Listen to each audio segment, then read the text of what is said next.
Looks like a desert, no, growing a tree. Yeah, all the firewood's still there? Yeah, a pile of it around the tree inside. Then a couple float way back in the end. Then I have to drag it out and wood or some store, maybe more. Yeah.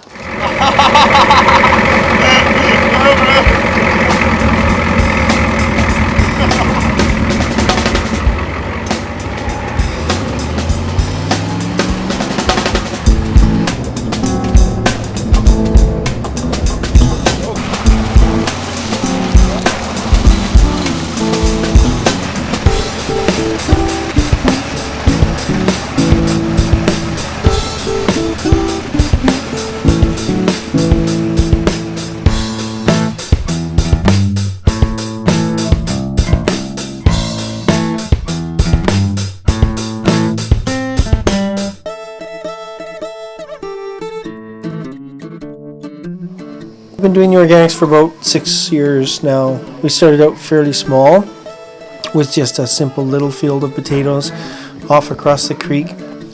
And as we saw more opportunities and thought, you know, it's a good idea to have more legs to stand on the farm, we tried a little bit of this and a little bit of that.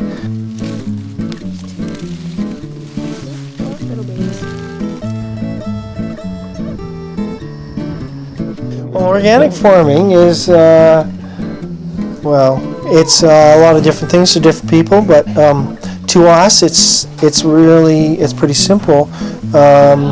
We're doing it for the health of our family. When you have a young family, everything is about their health, and the thing is that it's really not that hard to grow things organically.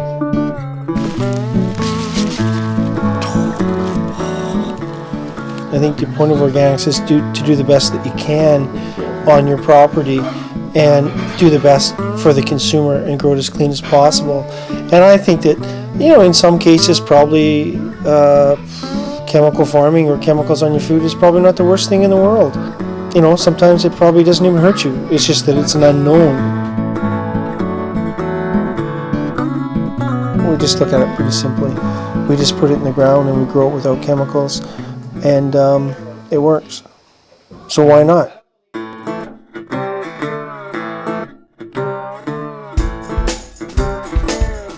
That's a very, very intensive garden, and we just went through about 24 weeks of harvesting and rotations and replanting, and we got our share of that garden. You know, the few weeks we missed at the end were not really an issue.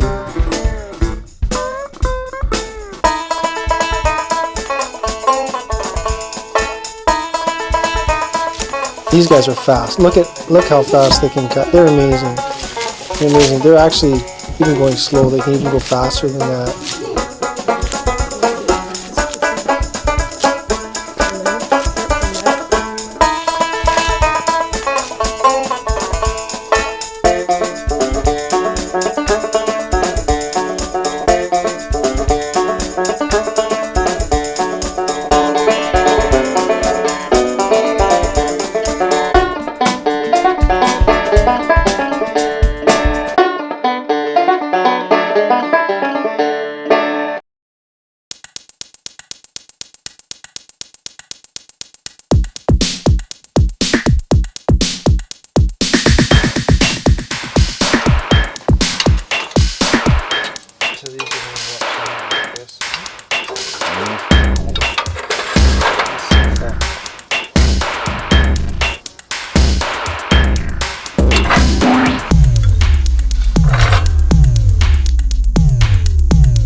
Those are the pilot burners, and then once we flick on the solenoids, it puts the full force of the flame, and it jets out super hot flame, and then it'll burn leaves so that we don't have to use chemicals, or it'll burn potato tops so we don't have to use chemicals.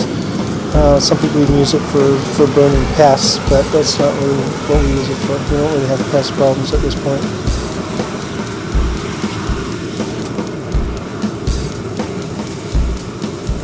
Yeah, it's funny, we were worried about burning the crops so we could get it harvested when it was so hot, and then it was just a massive flood right after that.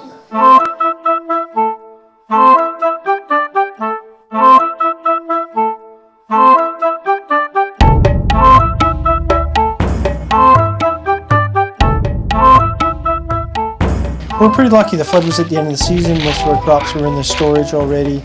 The storage didn't get touched by the flood.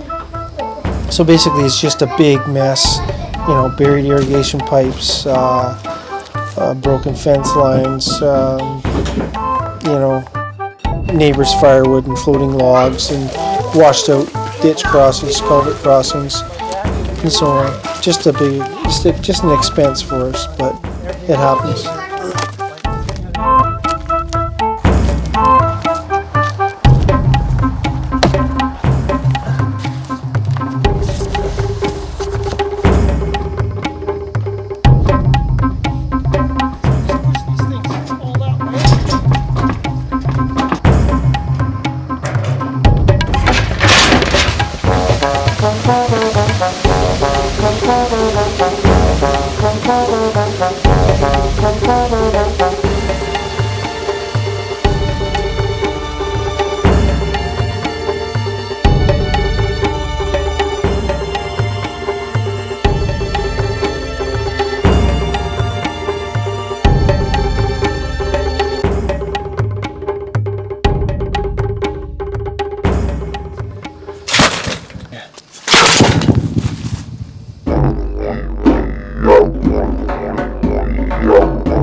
We have about 50 cows, We shipped a few today, shipped some of the herd for sale, and we're keeping some back for, well, the breeding herd we're keeping back.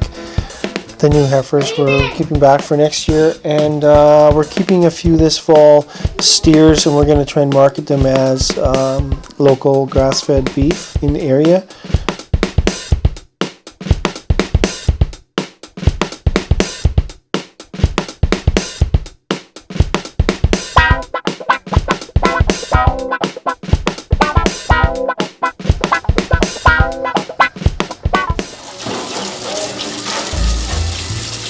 The thing is that it's really not that hard to grow things organically.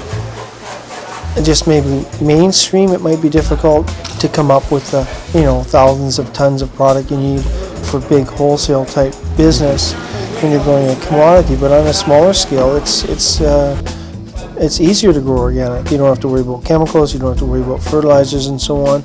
You just look at it more naturally and look at the plants in a natural manner and what do they need to grow. And they grow great without chemicals. These are the spinners, amazing new machines that we invented. They look a lot like a washing machine, but really they're expensive salad washers.